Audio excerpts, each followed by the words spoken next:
Hey guys, I hope everybody's doing good. We're going to wait for a few more people to get in here. Hi, Ladybug. Hi, Aggie. Hi, Maddie. So tonight we have Colin Scroggins of CNAW News. Before we get too far into that, I'm going to let him tell his story, and I think you guys are going to be as impressed as I am. So I'm just going to wait for a few more people to get in here.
All right, we'll go ahead and get started. I'm going to go ahead and add Colin in when he's ready. So I'm just going to give a little bit of a backstory how I came across Colin. About a year ago, and this has been jogging my memory a lot lately. Hi, Janine. A little girl named Vadi went missing, and she was basically taking a walk with her grandma and chasing her puppy dog, and she got lost in the woods for a couple days. I make it sound like it's no big deal. It was a huge deal to her parents, huge deal to her grandmother. And I came across Colin.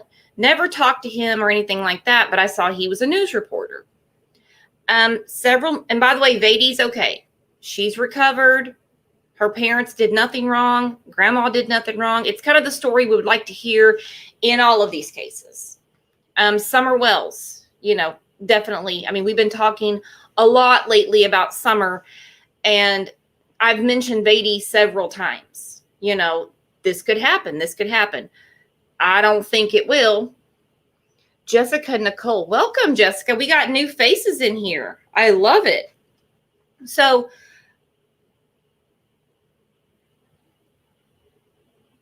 what is that right there? So what jogged my memory, like I said, was with Summer Wells, and I kept bringing up Vadi. That's how I came across Colin. A few months later, I had a group for a girl named Abby, also in his area. And he came into my group, and I don't even know what the conversation was. Someone said, "Oh, he's new, leave him alone." And I was like, "Okay, whatever." So I'm assuming like he's new to their local reporting, like to their news station. Like he's in college as an intern. And then I find out a few days ago something totally different. So Colin, whenever you're ready, come up. Hey. Hi. How are you doing? Pretty good. Tell everyone here hi. Hi, how are y'all? Everyone tell Colin hi. Who is Jessica Nicole? Who? Hi, Squishy.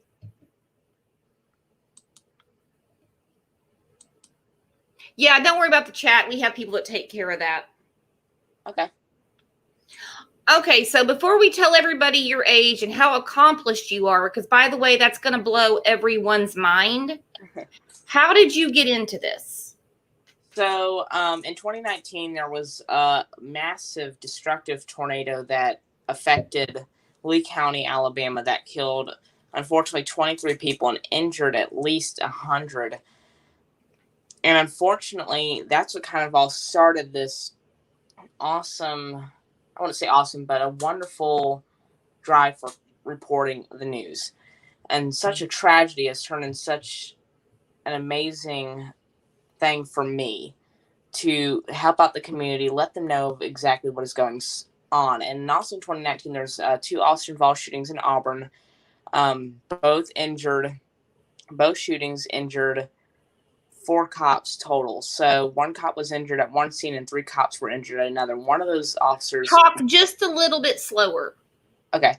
One of those officers unfortunately passed away from a gunshot wound in a shooting involving 2 other officers involved in the incident, and they were dispatched to a trailer park in Auburn, where unfortunately an officer, William Beekner, and 2 other officers also were shot.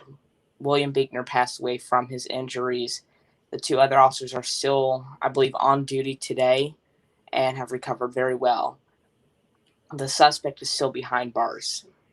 But that really is all that really kind of influenced my taking in crime reporting. But you got involved. Yes, I got involved just really all together with just, involved by seeing the crime scene and the sirens and everything, just really all the crime scene and all the police and everything about that just turned my crime reporting into something bigger. Oh, it's definitely big. You have almost 60,000 followers. I honestly don't even know the number, so thanks. I rounded up, and since you mentioned tornadoes, I'm from Oklahoma, so I feel you on tornadoes. And also in Oklahoma, we round up everything, whether it's time or anything. Oh, yeah. So it's actually 56,000 followers. I just rounded it up. Oh, wow, that's awesome. I had no idea. Yeah, good. So what are you planning on doing for college? So I'm planning to continue to take on my career in journalism and hopefully going to a close university where I can still hang out with my family. And I don't really know where I want to go yet, but I'm looking for a place close to where we are. And honestly, I'm hoping to take this further in my journalism career.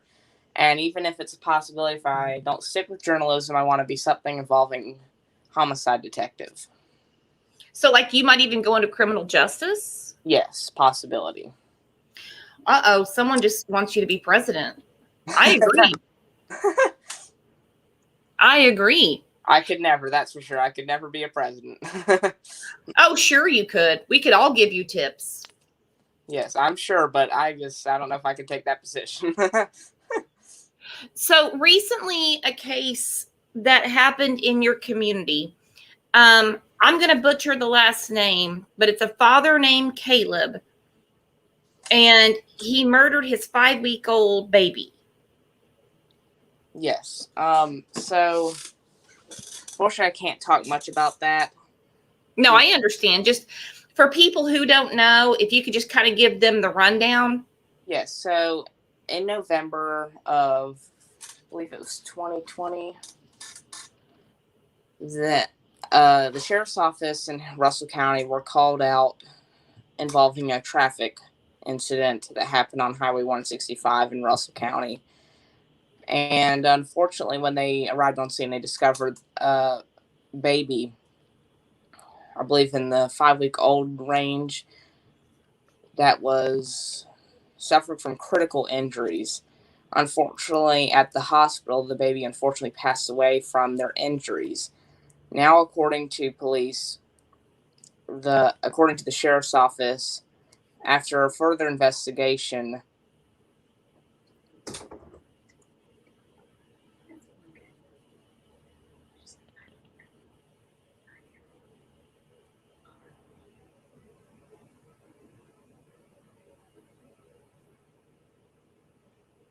Hang on, we lost him for just a second. It looks like it's coming back. You know, guys, technology. hey, I'm sorry. Sorry, my mom was asking me something. Was it a 5-week-old or a 5-week-old or a 5-year-old? I can't remember. 5 week. Okay, hold on. Let me look this up real quick. Sorry.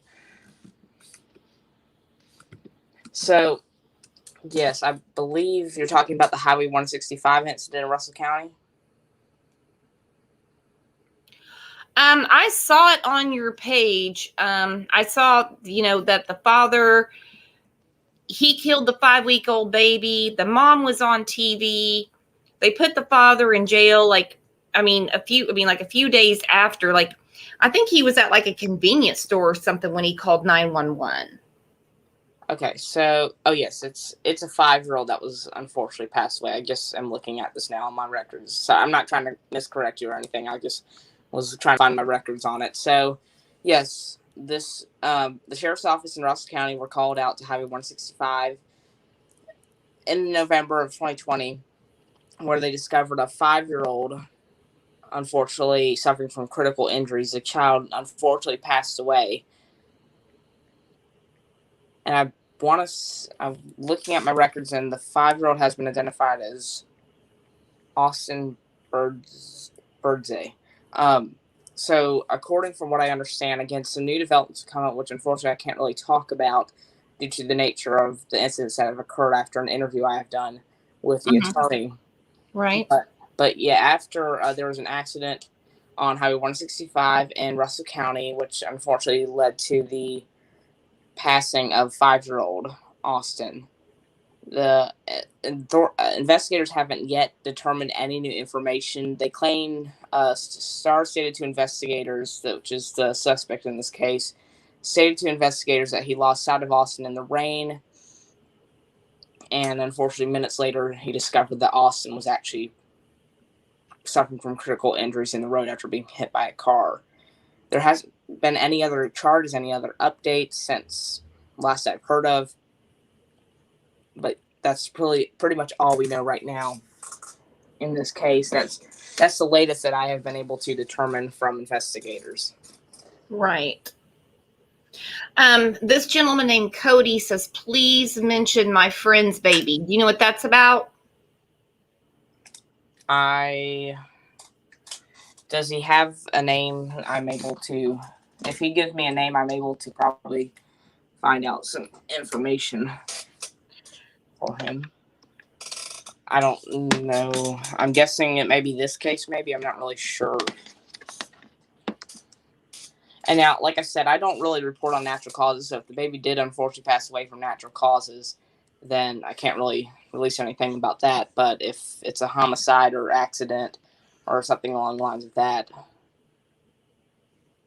But right. But yes, the case that you're talking about. Okay, so guys, if you're in here wanting him to cover a case of yours, you're going to have to message his page and give him details. Because we're here tonight just to talk about Colin, talk to his mom, and just have some true crime chit chat and get Colin to run for president. That's what we're doing. So, go ahead and tell everyone how old you are. So I am 15 years old. I live in the Chattahoochee Valley in Georgia. So yes, I'm 15. All right. That blew my mind. I messaged your mom, and I'm like, well, either she's going to message me back or not. First, I thought it was a joke, and then I saw that it was your mom, and she said, well, I'm his mom. He's 15. And I was like, no way. You've got to be kidding me. Do your friends at school know what you do? I mean, do they know that there's more people on your page following you that's in your school, possibly? Yes, they know that, and they say sometimes they say things, sometimes they don't. It all depends, but they're all very supportive. Okay, well, that takes care of my next question. Yes. That does. Now, have you had any online harassment? Because trust me, I know what it's like. You heard my phone blowing up a little bit ago. Sometimes it's nice. Sometimes, have you had any issues? You want the whole list or just the top 10? Oh, well. Yeah. That's a yes for sure. It is. Of online. I wouldn't say bullying because I just roll it off right off my back. I mean, it doesn't bother me at all. But yes, that online bullying every day. Yeah, but you have to have a thick skin for that. Oh, I mean, yes, you really do. I mean, these are people with very bad self-esteem that wish they were doing what you're doing. Oh, yes. You know, wish they had the nerve to get out of their comfort zone to do anything other than be themselves. Yes. And that's what they do. I mean, it's one thing if someone corrects you and they're like, no, actually it was this date. All right, fine. You know, I got it. But there's some people that just, they won't stop. They won't give it up. Yep. So, like when you go out in public, like I said, you're 15, there's actually people that come up to you and want to take pictures with you. Yes. I was actually at the Walmart in Phoenix City. If people know exactly where that was, that are actually in the Chattahoochee Valley, people know where Walmart in Phoenix City is. But I was there yesterday with my mom.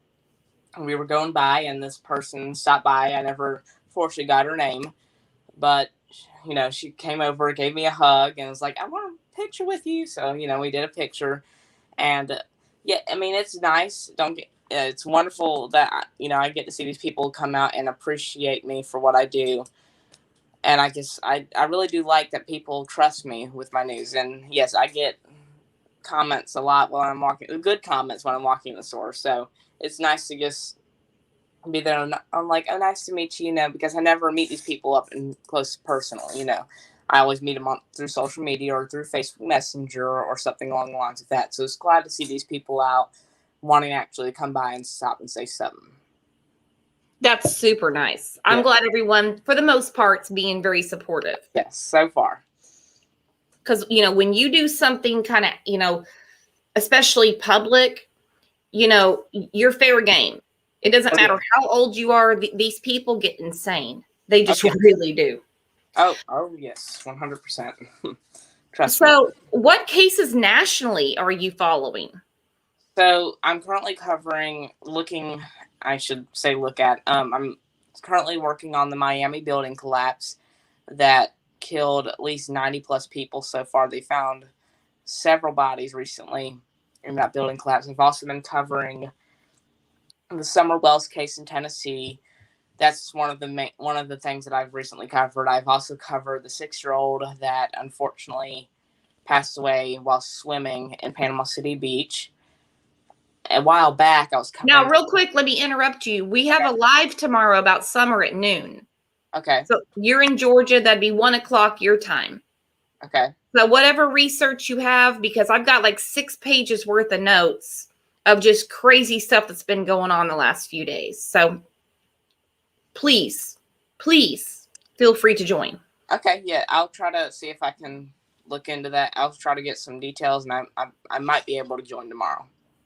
Oh, no, you don't need any details. I mean, we're just going back and forth, you know. Oh, okay. Okay. You know, nope. I've already got everything basically written out. We're just going over what Sheriff Ronnie Lawson said, some stuff that her parents have been sharing, the fact that the searchers are saying that it's a drain on their funds. I think that's just bad reporting. I don't think they meant it that way at all. looking for a child is not a drain on government funds. Yes. Yes, definitely. Yeah, I'll see if I can make it tomorrow, and I'll let you know if I can make it.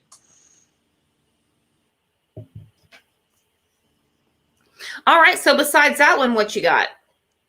So I'm trying to think of other things. My main thing so far locally here.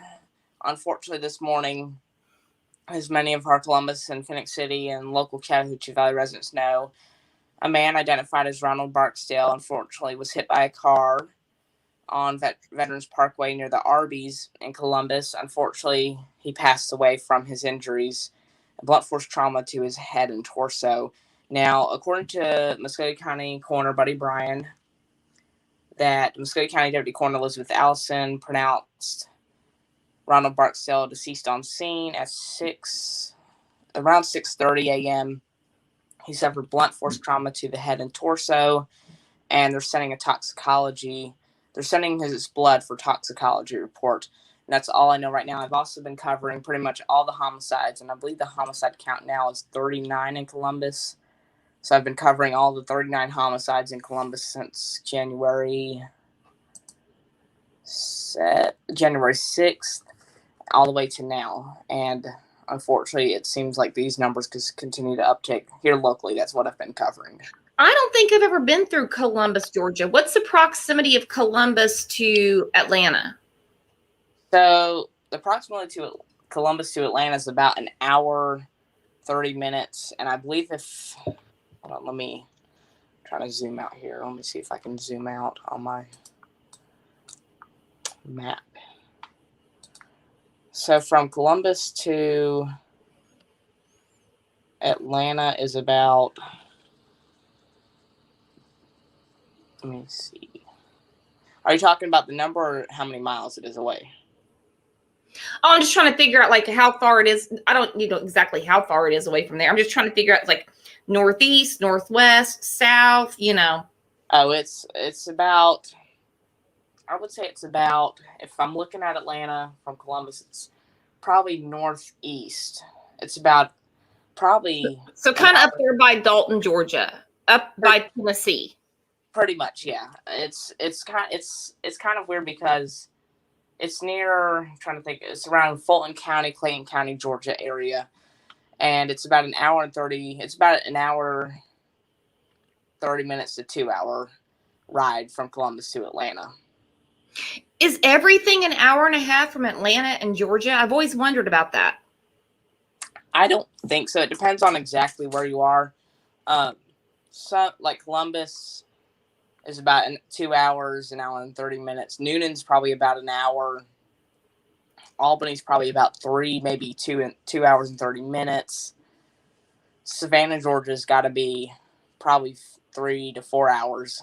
Gorgeous area. Gorgeous. Beautiful Yes. state. Beautiful state. Yeah. Okay, so Grace had a question because I know you covered this. I messed the name up, so that's the reason that you had another case on your mind. Caleb Wisnand. Whisnand. Okay, hold on. Where the 5-week-old was found in the woods. Oh, okay. Sorry, I'm so sorry. That's where I remember this from. Okay, hold on. Let me click. Well, that's what happens when we have an encyclopedia in our head of true crime. Yes, I guess there was that case, and then there's this case. So thanks for, who was her name again? Grace C. And plus, I said 5 years old, and then I changed it to 5 weeks, and so. Yeah. So I believe back in June, or around that time, the Montgomery County man, an emergency child missing alert went out across the whole entire state of Alabama for this missing 5-week-old who was just disappeared, vanished from the radar, was never seen.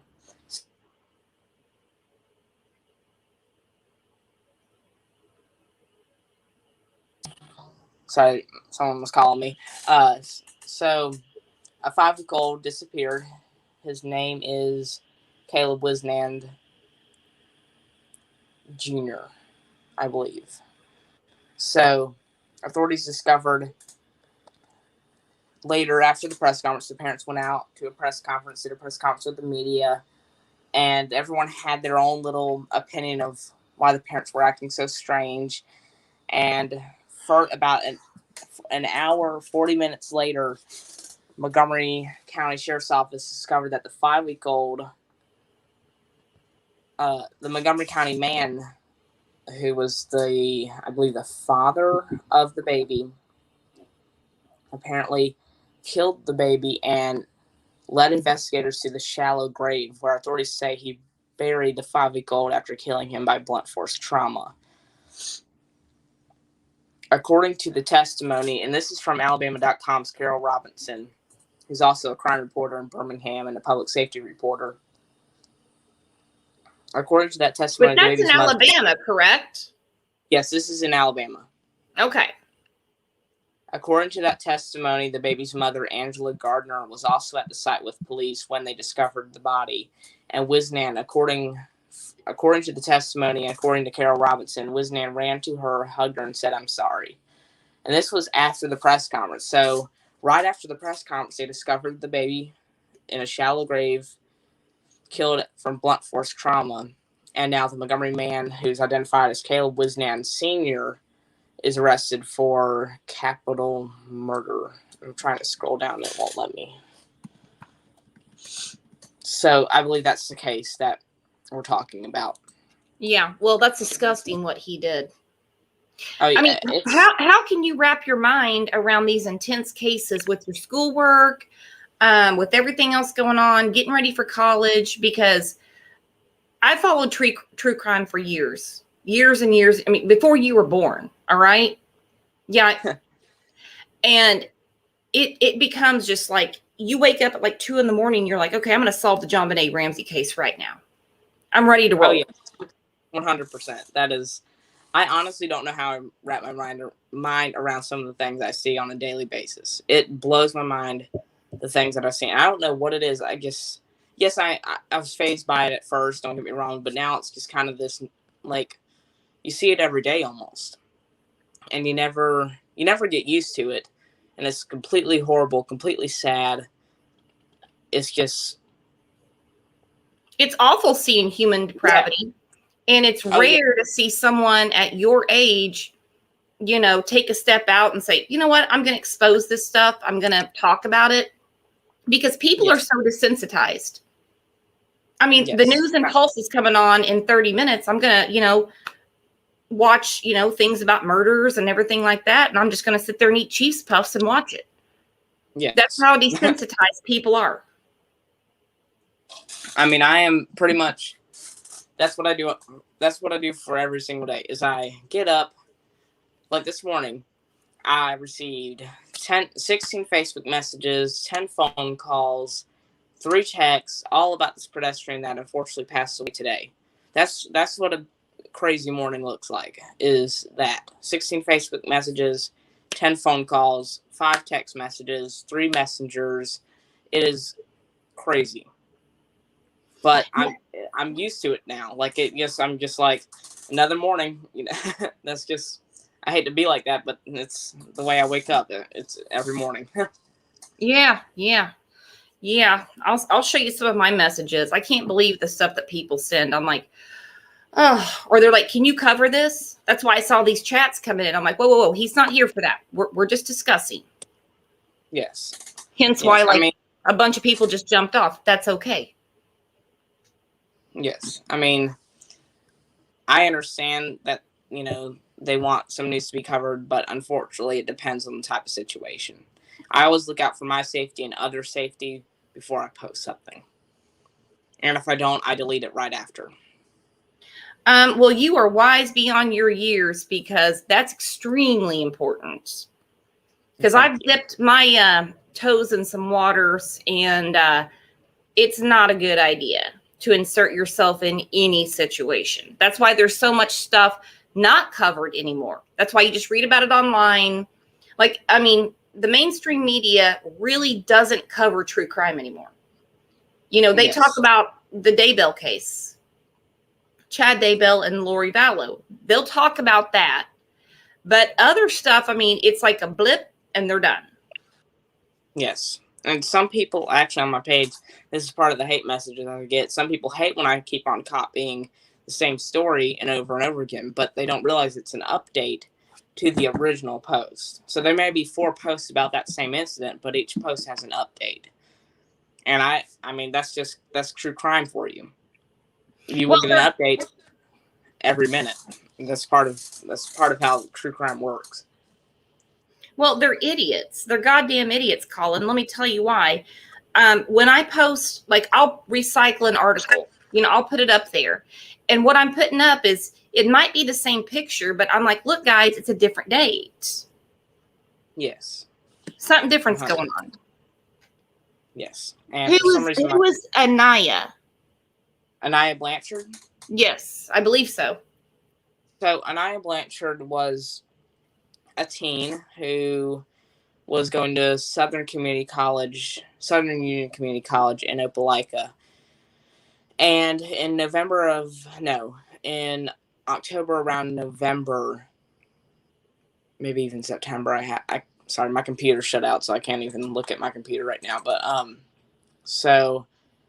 But Anaya Blanchard, unfortunately, was found. Hold on, I'm just getting back on my computer. And it shut out. Sorry. So Anaya Blanchard was a teen, and unfortunately, on her way to her dorm apartment, she stopped by a gas station in Auburn on South College Street, and unfortunately, a suspect, Ibrahim Yazid, and Anaya Blanchard kind of made eye contact in the gas station.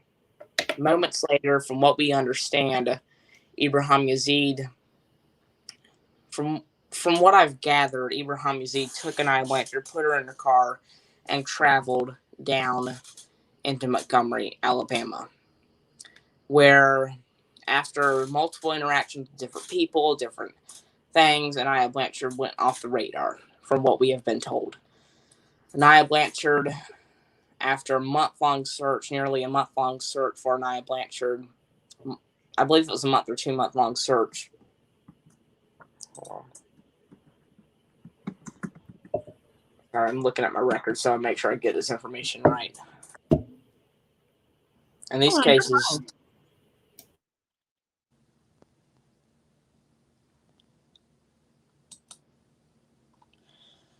so are you still on?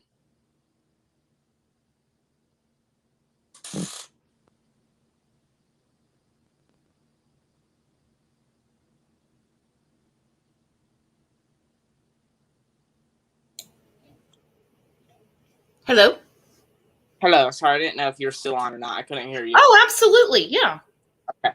So, Anaya Blanchard, here I have the details up now. So, the Anaya Blanchard was a 19-year-old girl who disappeared from the Chevron gas station in Auburn, Alabama on South College Street. A witness from the gas station claims to have seen Blanchard's kidnapping take place. Ibrahim Yazid is the major suspect in this case. After a long search for Ibrahim Yazid was found in the southern part of the United States, I believe near Escambia County, maybe in Florida, I believe, or Alabama. I'm not exactly positively sure exactly where he was discovered at. I can't remember. But Anaya Blanchard was found after a month-long search. Unfortunately, was found in November, where they discovered her body on a Macon County road. What happened to her? Do you know, or can you say? I believe, what I understand, the cause of death was determined to be a gunshot wound. Yeah. And Ibrahim Yazid was arrested and charged with Blanchard's murder. And Ibrahim Yazid has one of the largest records I've ever seen to date. He's been arrested for people's murders, and really, he was out on bond when he did this. He was out on bond. How do you feel about that when you see people? I've seen it in several cases, and they've got a record as long as my leg. I mean, how do you feel about that? I mean, does it not make you sick? I personally feel in my personal belief, that could something have been done to stop this other crime that occurred? Could they have done for the process? Could they, that's why they made this law called Ania's Law, which reforms Alabama's bail system. And I think that will definitely help with the bond process of letting large list of criminals that have been arrested for that position. If they are arrested for murder and kidnapping and all that, and then they get let out on bond for something along the lines of that, and then they go and do it again on someone else, could that have been stopped? That's what I always think of. I don't really have a strong feeling, could have something happened, but I really do think that if there was a difference in the court's decision, maybe that wouldn't have happened. It wouldn't have happened. So I'm not going to ask how you feel about politics or anything, but when you get into whether you become a reporter, a news anchor, or a detective, how will you separate your politics from your job? Because it becomes really hard for some people. Yes, I completely understand. So my mom will tell you this, my sister will tell you this, my mom's friend will tell you this, everyone I know will tell you the same thing. I'm not a biased person at all. I am unbiased to the fullest. I support some decisions, I don't support others. That's my thing. I'm just not a big thing on politics. I've never looked into politics. That's why I do crime, because other friends of mine are like, you should do politics, and I'm just like, I'm not getting into that. Even though they go hand in hand. The criminal justice system goes hand in hand with politics.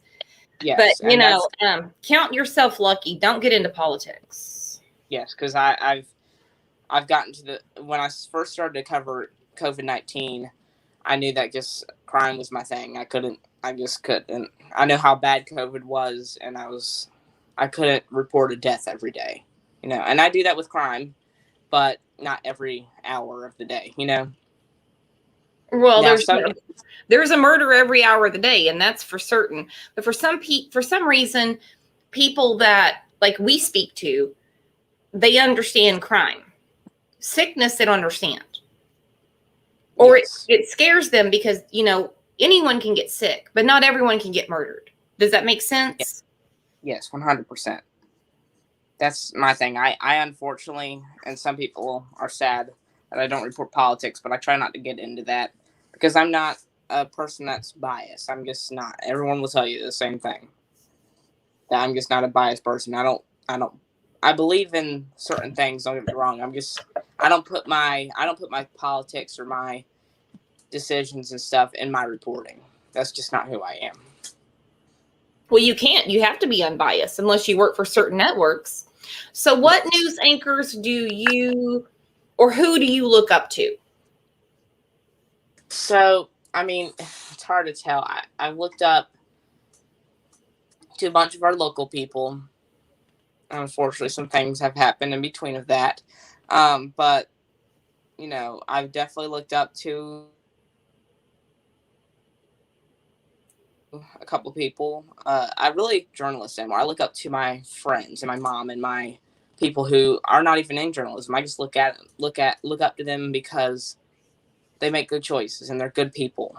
And I feel like if I hang around good people and I, view them and look up to them, I'll be like the same thing pretty much. And that's exactly how it should stay. I'm going to bring your mom up here in a second, okay? Okay. Is that all right? Yeah, that's fine.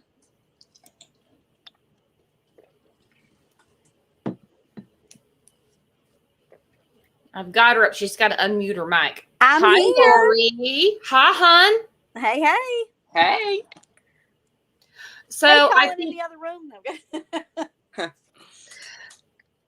So, I think everyone's jaws dropping right now at what your son is accomplishing at 15 years old. Yeah, it's kind of crazy, actually. It's been a whirlwind at how quickly he became so popular and so well known. Now, do you follow true crime as well? Or when he just said, I'm going to start reporting this stuff, where you're like, oh, okay. Yeah, that's pretty much it. You know, he hates when I tell this story, but I'm going to tell it anyway. Colin, are you ready for this? Is this okay? Yes, I'm okay. Because you know, when you go to journalism school, I'm going to give them this video. Oh, I know. Okay. Just to know that I'm a mom too, so go on, Mom. When he gets famous, it's going to be on TMZ. You know, I'm going to be all over the place telling this story, so he's just going to have to get over it. But when he was really little and he was like maybe 1, he would sit in his, you know, those little exerciser things. Yeah. Well, he'd be in his little exerciser, and we had a channel here that was like the NOAA weather radio. And that voice of the NOAA weather radio was kind of robotic, you know. And if I would put that on, no matter what he was doing, he would stop and turn around and stare at the TV. And he was like intrigued by it. And he was so entertained by it. I mean, he actually was like attending to it and was drawn to it. And then as he got older, we would watch like Funniest Home Videos and those kinds of shows. And he had his little toy microphone, and he'd, at the end of the show, we'd wait till the very end, and he'd grab his microphone and say, "Night night, everyone," and he'd drop the microphone and walk out of the room. And he's always had that love for performing and entertaining and, you know, all of those things. Well, then he started getting into weather. Now I am a weather buff. My Colin's uncle is also a weather buff, so he kind of gets that naturally, but he would start off doing his weather reports. And then one day we were driving down the road and a house was on fire. And he said, "Oh, can we stop and look?" And he's like, "I'm going to do a report." I said, "Okay." So he started doing that. And then it just kind of snowballed from there. And then all of a sudden he started looking into crime and all those things. And it just took off, and he just absolutely loves it. So, I mean, he really didn't get it from me, and I really haven't pushed him into it either. He would say, "Mom, can we go here?" Or, "Mom, can I do this?" And I said, "Sure, you know, we'll drive somewhere or whatever." And it just kind of happened, you know, because a lot of his pictures are, you've taken him to these crime scenes and he's got his own original pictures. Yeah, it depends on what the actual crime is. Oh no, I get that. I'm not saying that you guys go to homicides or a lone gunman out there and there's Lori and Colin out there taking pictures. That would be cool, though. That would be cool. Let's think about that. We'll talk later, Lori. He'll say, "Mom, there's a scene real close. Do you think we can go?" And I'm like, "All right, what kind is it? How close is close? You know, and is it over with? Like if it's like an ongoing search for somebody, or they're, you know, in a standoff or something like that, absolutely not. But like the one incident in Columbus was really, I teach school, and I was at my school that day finishing up the end of the year, and I always bring the kids with me to help me clean out my room. Well, they weren't with me that day, and I had heard there was a shooting nearby and this, that, and the other, and I said, well, I'm just going to ride through the parking lot, because I had heard it was at the grocery store, and it was on a main road that I'm familiar with, so it wasn't like I was going somewhere I wasn't familiar with. And I said, well, I'm just going to ride by and see if I can get a couple pictures of the crime scene tape and the cop cars. Well, I got there, and it was in the middle of the road. There was a high-speed chase. It was this big old thing. So I stood there for a little bit, and I filmed for Colin, and then I was like, no, he's got to see this for himself. So I came all the way home and picked him up, brought him all the way back. And we were on the scene probably for about a good 5 hours. But the scene was secured. You know, they had the crime scene tape up. There were police everywhere, so it wasn't an issue with safety, you know. Yeah. You wouldn't do that to your son. No. So, I mean, what if he gets, he can easily get a journalism scholarship. Oh, I'm hoping for it. Aren't we all? I mean, look at the journalism schools that would pick him up just with his reporting, with his followers. Uh-huh. Yeah, I'm Maddie goes, can she be my mom? Yes, please. Pick us all up and take us to crime scenes, Lori. Sure, no problem. I got a minivan. We're good. I got plenty of seating. Well, Maddie's in Canada. Oh, okay. Yeah, we got people in here from all over. Awesome. I'm familiar with Canada. I grew up in Buffalo, New York, so I'm familiar. Are you serious? You're from upstate New York? Uh-huh. And you moved down to Georgia? Uh-huh. Do you miss the pizza? Yes, I do. Okay. And Mighty Taco and Loganberry. I don't know what that is. What about the wings? Everyone from upstate New York misses the wings. Yeah, it's very hard to find good wings. But there was a place in Noonan, Georgia, which is about an hour from here, and it was called Duff's. And there's a Duff's in Buffalo, and it was the closest thing. And it was even decorated in Buffalo Bills gear and all that stuff. And because of COVID, they ended up having to go out of business. So that kind of broke my heart a little bit because those were the closest thing to buffalo wings as I could find, you know.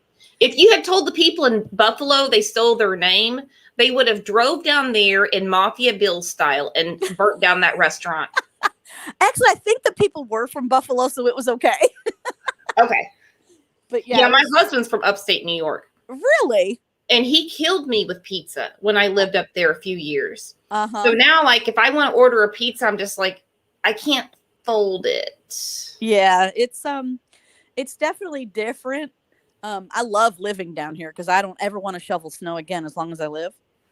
That's what my husband says. Yeah, but it's neat, and we've gone back a few times. I've taken the kids back because Colin also has a sister named Hannah, and she's 2 years younger than him, and we've gone up there for weddings and different things. So they've got to experience, but they've never gotten to experience the hardy snow, like like I grew like up when in. you drop your blinds and you realize that those aren't the blinds or snow outside. Yes, it's all over your window. Absolutely. I experienced that a couple of times, and I had a hard lesson. I mean, I'm from Oklahoma, so we start planting everything, like around Easter time. That's our calendar. You're in Georgia, so you know what I'm talking about. We have 3 harvests a year. Mm-hmm.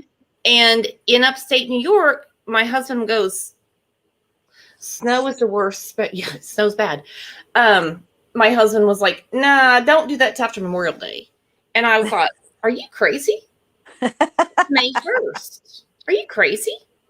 May 3rd, I walked out. It was snowing. Yep. Don't miss it a bit. So what football team do you follow now since you're not in Buffalo? Oh, I still follow the Buffalo Bills. I knew it. Once a Bills fan, always a Bills fan. Yeah, that was the team I picked up when I was in New York. Oh yeah. They're gonna do good this year. I think they're well on their way to the bowl, but we'll see. Yeah, I don't know. My Chiefs might be doing good too. I don't know. No, you're going down, sister. Oh, I love you. I knew we hit it off for a reason. Good. I have one more person to harass this year. I do terrible things to my friends during football season. Oh yes, we have in our neighborhood we have a Broncos fan across the street. We have a Miami fan next door, and so much so that he has the Miami flag flying out in front of his house, and his house is painted in Miami colors. And then we used to have another friend that lived across the street diagonally that was a Miami fan, and then the Bills hate the Dolphins. Oh yeah. So what we would do is when we would win against Miami, we would duct tape cans of tuna fish to his door. And then when they would beat us, they would eat chicken wings and leave the bone, like the to-go box with the bones in them, and tape that to our door. And back and forth all season long. I couldn't believe the last time that the Bills came to the Chiefs to play them. And the Home Depot, the Lowe's, Walmart, everyone's scratching their heads. They're like, we're out of tables. And I'm like, do your research. They're going to jump into them. Yep. A bunch of crazy folks. They did. For sure. All right, guys, I'm going to start wrapping this up. Hey, Lori, you were awesome. Thank you so much for encouraging him. Well, thank you. Colin, we're going to see great, great things from you. Cody just said, go Patriots. Cody, I would like to block you, but I can't considering. Oh, I absolutely know who Cody is, and he's going down. So I was actually looking at the comments, and before we end this, he's mentioned something about his friend's baby, and I actually do know what he's talking about. Do you mind if I talk a little bit about that? No, not at all. Go ahead. Oh, I didn't see comments. Okay. So the 14th homicide of the year was Mary Ann Smith. of Columbus. She was a very small baby. I think about maybe a 1 month old, maybe a 5 week old. I'm not exactly sure the actual age. Mary Ann Smith was found deceased at a mobile home park on St. Mary's Road on February 25th. According to the autopsy and according to Muskogee County coroner officials, I believe that's Muskogee County Coroner Buddy Bryan, it was a homicide. The mother and her brother of the baby was arrested for the death. The mother, Andrea Colleen Nelson, and her brother, Jonathan Nelson, was arrested for murder and cruelty to children. So yes, I did. I just saw that comment, so I wanted to make sure I got that out of the way. Absolutely ridiculous. Yes, it was from what I understand, it was a neglect of children case. It was not like a shooting or stabbing or an assault to the baby. It was a neglect to children. Well, and the sad thing is that happens quite often. And then you see people in these different groups, because I know you joined them, Colin, and you have all these people screaming, well, you should have given me the baby. I would have taken care of it. It's not a stray dog. Doesn't work that way. Yes. Or where was the grandma? Where was the grandma? Where was the aunt? Grandparents don't have rights. Aunts don't have rights. It's between mom and dad and the system. And when you let the system in your home, you have no control. Yeah. So do the first right thing and take care of your household. Yes, you are completely right. I know exactly what you're talking about. Yeah, you've seen those comments, right, Colin? Oh yeah, when that story went out, those were all the comments on my page. Those were all the comments that hey, I could have the baby. If you need me to take care of the baby, let me know. Well, you're not a babysitter. I mean, look at the Cash Gernon case. I'm not exactly sure on that case, so I can't say anything about that. Well, I mean, if you go to my page, you can join the group and, you can look at it. You have a lot of stuff going on, but it's a case in Dallas, Texas. And his father, Trevor, had a bunch of outstanding warrants. He had just basically taken custody of these twins, Cash and Carter. Okay. And then he was getting, hammered down with all of these warrants. And he decided to find this friend. Her name's Monica. And he took the twins to them. When I say them, I mean her and her children who weren't supposed to be around her. And in a house that those boys didn't belong in anyway. It was unfit. Oh, wow. So the biological mother didn't know where the twins were because he wouldn't tell them. His mother wouldn't tell them. But the way that the family courts work is if you're with a parent, no one's been kidnapped unless they're in immediate danger. Well, they didn't know that this guy we call him DB. His name's Darian Brown. He was off his meds. He's schizophrenic. There was a lot of stuff going on. Anyway, he killed Cash. Oh, wow. So now it's just a roller coaster. Who knows if Darian will even stand trial, to be quite honest. He's probably going to be deemed incompetent. But he was friends with this woman who's clearly on drugs and shouldn't have been there in the first place. The pictures of the house are a mess. And she kept calling the twins her kids. And that's not how it works. She even said she was going to adopt them. That's a long process, and she couldn't adopt anything.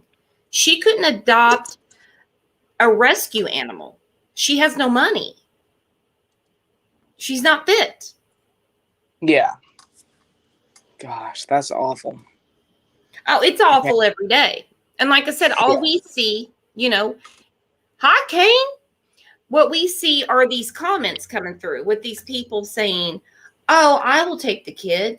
Someone should have brought the baby to me. And I'm like, you're not, for babysitting maybe, but you can't just, no, that's not how it works. You just can't. Yep, I know exactly what you're talking about. All right, guys. Well, I'm going to wind this down. Colin, is there any upcoming cases, any trials, anything that you're thinking about? I don't think there's any upcoming trials, but if there is, I'm sure to post it on my page and let everyone know. Well, and don't forget, Colin, that when we spoke with the attorney on the other day. Yeah. There's supposed to be an interview coming out soon with an attorney about this officer-involved death that occurred between a suspect and multiple officers. But I believe there was an update today involving a settlement with the city council and Hector's family, but the district attorney has not been able to confirm any of those details. So, as of right now, I'm not really sure when that trial is to begin or when that court hearing is supposed to begin. But there will be an interview with an attorney, Chris Brialt, out soon. Now, real quick, I thought about this earlier. Is it hard for you guys doing what you do, covering local news? Instead of like having Facebook groups or a page talking about things outside of your community? Do you feel like extra heat on you? Because some of the people that are coming after you, are they kind of like, are they local people? I think to me that there may be a couple local people, and sometimes there are people that don't even live in the Chattahoochee Valley or used to live in the Chattahoochee Valley, and I'm reporting on something that happened in their county in Florida or something like that, and I'm sure there'll be sometimes where they'll comment something like, you don't even know what's happened in my county, but I get all my information from police or fire and EMS sources. So, this, to me, I just kind of let it roll off my back. I don't really let it affect me at all. Yeah, just keep your privacy and your safety at bay, because people are crazy. Oh yes, 100%.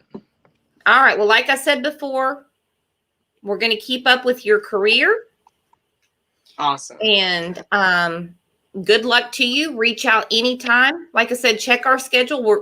When we go live. Love to have you on the panel, in the comments, anything. Lori, you're awesome. Yep. Don't forget to hit that thumbs up, subscribe for future updates, and, share this video. Colin, you did awesome. Thank you. That's awesome. I'm so glad that you let me on here, and thanks for interviewing me. No problem. You did awesome. Yeah, this has been fun. I appreciate your support of my son. Well, you guys blow my mind. You really do. You don't hear stories every day of a 15-year-old covering true crime and his mom being right there by his side. Well, a little crazy goes a long way. I agree. That's for sure. All right, guys. Everyone have a great night. We have 3 shows tomorrow. We're actually going to cover Sophie Long being missing. Tomorrow at 7 a.m. Central, Summer Wells at noon, and Justice for Corey is going to be at 3 p.m., I believe. Everything's going to get posted, all right? So see you guys tomorrow. Thank y'all. Bye, everybody. Thanks for Bye. listening. Bye-bye.